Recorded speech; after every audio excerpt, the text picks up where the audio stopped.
Social ಮೀಡಿಯಾದ ಜಗತ್ತೇ ಹಾಗೆ ಸಾಮಾನ್ಯ ವ್ಯಕ್ತಿಗಳನ್ನ ಜನಪ್ರಿಯರನ್ನಾಗಿಸಿ ಬಿಡುತ್ತೆ. ಈಗಾಗಲೇ ರಾತ್ರಿ ಕಳೆದು ಬೆಳಗಾಗುವಷ್ಟರಲ್ಲಿ ಫೇಮಸ್ ಆದಂತಹ ವ್ಯಕ್ತಿಗಳು ನಿಮ್ಮ ಕಣ್ಮುಂದೆ ಇದ್ದಾರೆ. ಎಂಥವರ ಸಾಲಿಗೆ ಬಿರುಗಾಳಿ ಚಿತ್ರದ ಹೂವಿನ ಬಾಣದಂತೆ ಹಾಡು ಹಾಡಿದ ಈ ಯುವತಿಯು ಸೇರ್ಕೊಂಡಿದ್ದಾಳೆ.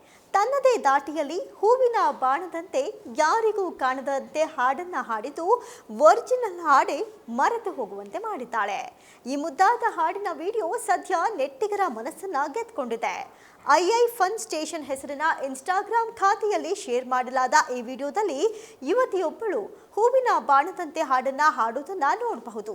ತನ್ನ ಅಕ್ಕಪಕ್ಕದಲ್ಲಿ ನಿಂತಿರುವ ಸ್ನೇಹಿತರು ಈಕೆ ಹಾಡು ಹಾಡುವ ರೀತಿಗೆ ನಕ್ಕಿದ್ದಾರೆ. ಆದರೆ ಈಕೆ ಮಾತ್ರ ಹಾಡು ಹಾಡುವುದನ್ನ ಯಾವುದೇ ಕಾರಣಕ್ಕೂ ನಿಲ್ಲಿಸಿಲ್ಲ. ಈ ವಿಡಿಯೋದ ಕೊನೆಗೆ ಎಲ್ಲರೂ ಚಪ್ಪಾಳೆ ತಟ್ಟಿ ಹುರಿದುಂಬಿಸಿ ಮೆಚ್ಚುಗೆ ವ್ಯಕ್ತಪಡಿಸಿರುವುದನ್ನು ಕೂಡ ನಾವಿಲ್ಲಿ ಕಾಣಬಹುದು.